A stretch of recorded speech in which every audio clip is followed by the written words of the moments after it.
So you can make a pizza without cheese, you can even make a pizza without sauce. But what you can't do is make a pizza without wheat. Today though, that's exactly what I'm gonna do. Because of course the dough is the foundation of any pizza. And when you go to stretch that dough out, there's basically one thing holding it all together. Gluten. Gluten is a general name for two types of protein found in wheat. It's used to give dough its elastic texture and is used in many foods to help keep its shape. But unfortunately, since gluten is so strong, it's pretty hard for our bodies to digest. And there are even some people that are intolerant to it, meaning that they can't eat it at all, at least not without significant negative consequences. So in this video, I've made it my mission to make a gluten-free pizza that's just as good as a regular pizza, or at least pretty dang close. Now there are basically two approaches that we could take to this. The first would be to purchase something like this 1-to-1 gluten-free baking flour, which is basically a blend of various flours, starches, and other ingredients. The other option would be to try to make my own blend from scratch. But that's not super practical for people to replicate at home. Plus, I doubt that I'd be able to come up with anything better than what these companies have already created. So we're just gonna go with the pre-made blend. They're all pretty different though, so the main question we need to answer is which one is best. So I bought 4 different gluten-free flours to compare. I chose the 3 most common gluten-free flours I see at grocery stores, those being this Bob's Red Mill, King Arthur 1-to-1, and King Arthur pizza flour. And then for my 4th option, I wanted to test another one specifically designed for pizza, which led me to this Caputo gluten-free flour. And it's one that I have actually used in the past, and I do remember it being pretty good. Now, one thing to note with these is that the flours designed for pizza do include wheat starch in the recipe, meaning that while they are gluten-free, they're not wheat-free. So if you are allergic to wheat, you'll want to stay away from those. But if you're allergic or intolerant to gluten specifically, any of these will be fine. Now, of course, I'm using the same recipe for all the flours in order to keep them on an even playing field. So in addition to the flour, I'm using 2.5% salt, or 2.5 grams per 100 grams of flour, 0.75% instant yeast, and a hydration level of 80%. According to my research, most gluten-free flours require a bit more water than your typical wheat flours, and 80% seems to be the generally recommended amount. However, as I was mixing these doughs, I started to notice that they're all very different, a lot more so than I expected. The Bob's Red Mill was very yellow and also very wet. I mean, it practically looked like a pancake batter at this 80% hydration. The King Arthur flours, on the other hand, both have sort of a grayish hue and feel a lot drier, with a consistency very similar to Play-Doh. If these were regular doughs, I would think they're around 55 to 60% hydration, where the Bob's Red Mill seems more like 100% hydration or even higher. Now the Caputo is quite different from both, but it definitely feels the closest to a regular 80% hydration dough. It's got a pretty white color, and feeling the raw flour itself, it feels a lot like cornstarch as opposed to a wheat flour.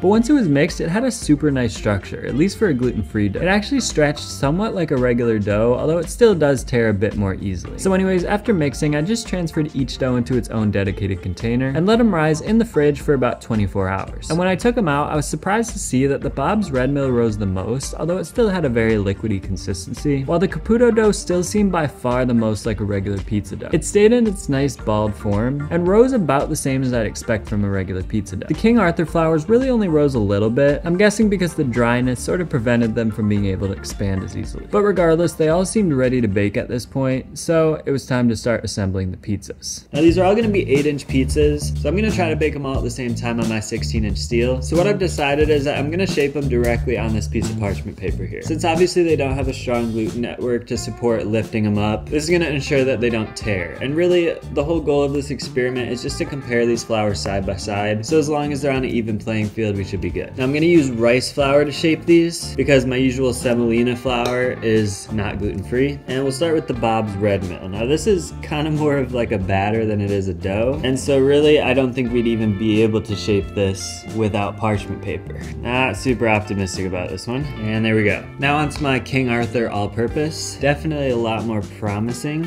Still kind of more of a clay type texture than a dough. Parchment paper was a good move here for sure. Trying to avoid creating holes, but if there are some holes, it's not the end of the world since it is on this parchment paper. So next we've got our King Arthur pizza flour, 00. So it feels very interesting. It feels almost like a 50% hydration regular dough. Just crazy because this is 80%. The most promising one, at least during the mixing process, was my Caputo. Just visually, it looks by far the most like a pizza dough. Still got that nice stretch to it. It's kind of like night and day between the others. I can actually like keep it round without the edges kind of fraying and creating these weird jagged parts. Again, I think if I used a higher hydration with the King Arthur pizza flour, it might be closer to this, but just visually, by far the best. But the way they bake could be a whole other thing. So let's go ahead and top these and give it a try. All right, so the first thing I noticed just visually is that none of these crusts really brown too much. Maybe I try adding some sugar into the crust as I try to dial these in further. The Caputo definitely still looks the best. It has the most regular pizza-like look. The crust actually rose like a normal pizza would, and because it doesn't have those sort of crispy, craggly bits around the edges, it looks the most like a regular pizza. Surprisingly, the Bob's Red Mill probably looks the second best, mostly just because it doesn't have those weird, craggly bits around the edges. King Arthur All-Purpose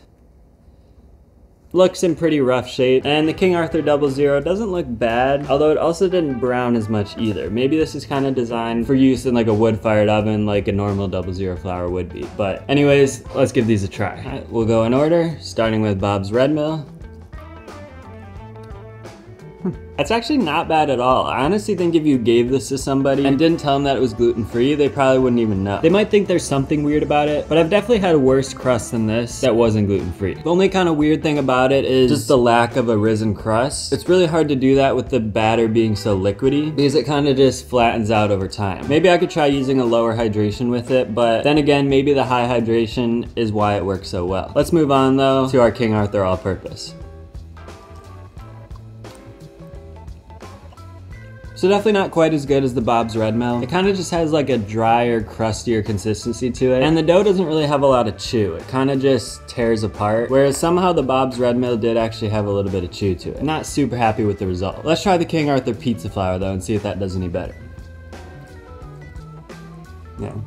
Definitely quite a bit better. Got a much nicer chew to it. Reminds me a lot more of actual bread. The one thing I will say though is, I mean, you can kind of tell visually it didn't get a lot of color on it, and it comes through in the flavor as well. It almost tastes kind of raw still. I think since they do say it's meant to simulate 00 pizza flour, it is probably best if you're using like a wood-fired oven or something along those lines. I'd also say you could definitely push the hydration higher on this one. You know, I could tell when I was stretching the dough, it felt pretty dry. So if I were to try it again, that's probably what I'll do. But now, let's try the one that I was the most curious about, the Caputo.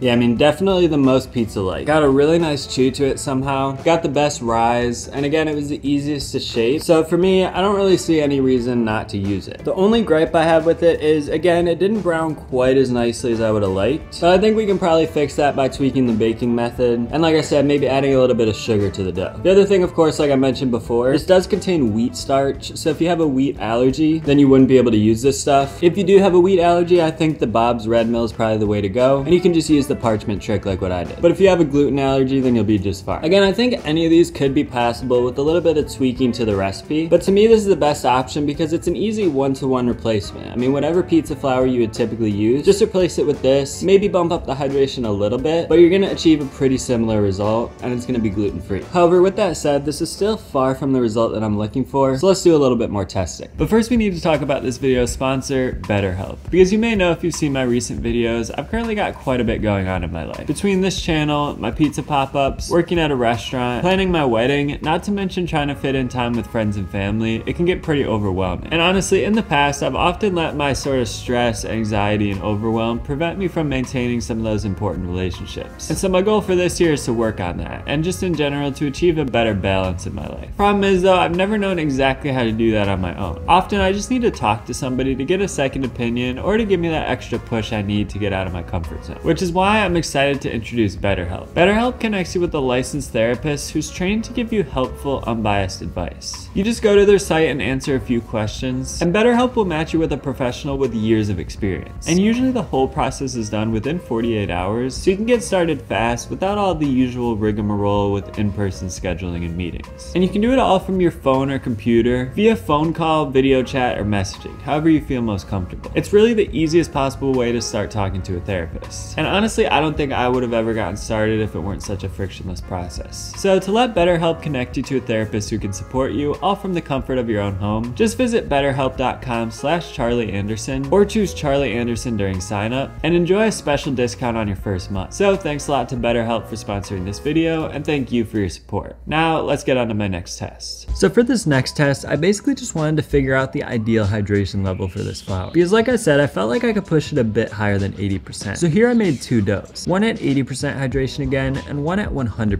hydration. But what I also did in an attempt to improve the browning on this crust was add sugar to the dough at a baker's percentage of 2% and olive oil at a baker's percentage of 3%. Then after that same 24-hour rise in the fridge, I just topped and baked the doughs, and it was time for the taste test. All right, so I definitely think we're getting somewhere here. Just visually, this 100% hydration dough definitely has a slightly poofier crust, a little bit more airy, which is exactly what I was aiming for. I will say, as soon as I started shaping this thing, I instantly regretted not using parchment paper because it just didn't really have the structure to hold itself together. Even the 80% dough does come apart a little bit. That's just kind of part of making a gluten-free dough, but it wasn't nearly as bad as the 100% or any of the other flours I tested earlier for that matter. The other thing I noticed, which is definitely something I want to improve on, is the crust is not nearly as brown as I would like. Even with the addition of sugar and olive oil, the cheese is starting to separate significantly before the crust got to where I want it. Now again, I baked on the oven's highest temperature for about 3 minutes and then broiled for the final 2 minutes. Maybe I could broil for a little longer, but I still think the cheese is going to separate before the crust browns. But anyways, let's try the 80% again just to set our baseline.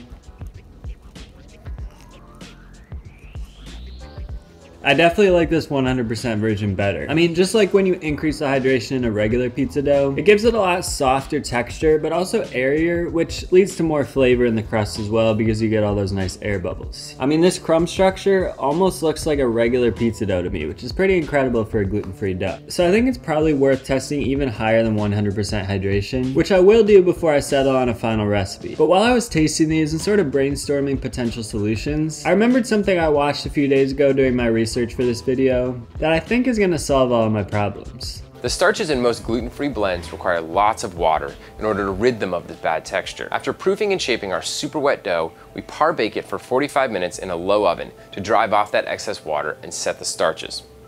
We then let it cool before topping and crisping on a hot pizza stone. So I figured I'd give it a try. It being par baking the dough. And I'm pretty happy with the results so far. So what I did was bake these all at 550 for about 5 minutes, and then I broiled them for another minute. So you can see even after that 6 minutes of pretty intense baking, some of them don't even have a lot of color on them. I think it'll be just enough though that when we top it with the sauce and cheese, it should turn out perfectly. Now obviously you'll notice I've got 4 different pizzas here, so let me walk through what these are. First one is just my regular 100% hydration like what I used in the last test. And then down here I've got that same thing, but I bumped up the hydration to 120%. Already I can tell the 120% did get a little bit sort of bubblier, and it has a more sort of non-uniform spots of browning, which honestly is kind of what I aim for. Now option number 3 here was this 100% dough, but then I also added baking powder to it, and that was another suggestion from America's Test Kitchen. They said that it should in theory help with the rise, kind of like how you put baking powder in cakes and other baked goods. Personally, I don't see a huge difference with that, but what is pretty clear is the version with baking powder browned quite a bit more than the one without. So I'll have to see what it looks like on the final pizza, but so far pretty promising. Now this last version here is one I kind of threw in at the last minute, and this is also a 100% hydration dough, but this is one I had left over from my previous test. So this has been fermenting in my fridge for probably about 6 or 7 days now, and so I just wanted to see if a longer fermentation actually makes a difference in a gluten-free dough. My initial assumption was that it wouldn't, because normally during that long fermentation you're breaking down the gluten into flavorful compounds, and so if there isn't that gluten there, there's nothing to break down. Maybe it can break down the non-gluten proteins in the flour. Again, I'll just have to wait until the final taste test to see if there's a noticeable difference. So first impressions, they're definitely a lot more nicely brown than anything I've baked so far. Possibly a little bit too uniform for my taste. I generally like a little bit more sort of leopard spotting like what you see on a Neapolitan style pizza, but I'd rather have this than an overly blonde pizza. But I don't think I can wait too much longer. Let's go ahead and cut into these. 100%.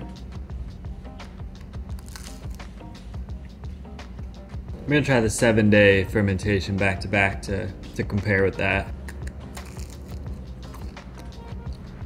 And now the baking powder.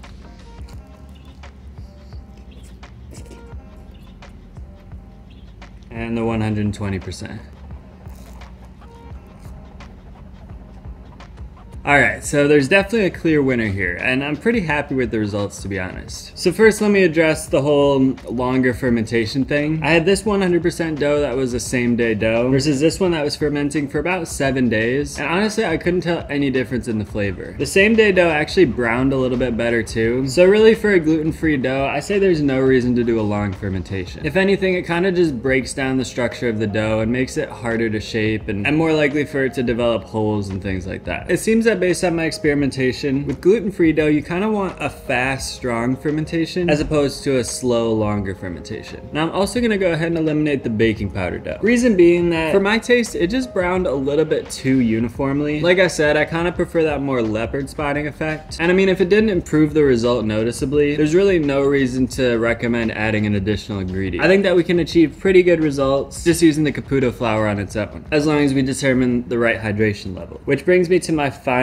contenders. Now, both of these were really good options, but for me personally, I definitely prefer the 120% hydration. It had just a little bit softer, possibly a little airier texture to it that reminded me a lot more of the rustic style crust that I typically like in a regular pizza. You might be wondering though, why not go higher than 120% hydration? Because that isn't actually something that I tested, but I don't think I really need to. You see, what I found when I was shaping this is that since it was a little more liquidy, it was harder to spread out and form a crust, and if I waited too long, the crust would kind of sink down as well. I think if you go any higher, it's just gonna be that much harder to form that nice defined poofy crust. I also found that this was maybe slightly floppier than I would personally like, which again would just be even worse if I went higher on the hydration. But in this case, I would recommend just par baking for maybe another minute longer than what I did here. So I'd probably do like 5 minutes at my oven's highest temperature, followed by 2 minutes under the broiler. Obviously, that's something you need to play around with in your own oven if you're trying to replicate this at home. Ultimately though, I'm super happy with this. I mean, I eventually got to a result that, while it's not quite as good as a regular pizza in my opinion, you could probably fool some people into thinking that it's not gluten-free. Who knows, I might even test this out with my pop-ups if there's a little bit of interest in it for those that can't eat gluten. Speaking of which, if you want to see how I operate my pizza pop-up, I just made a video about that, which you can check out right here. Anyways, thanks a lot for watching, and I'll talk to you in the next one.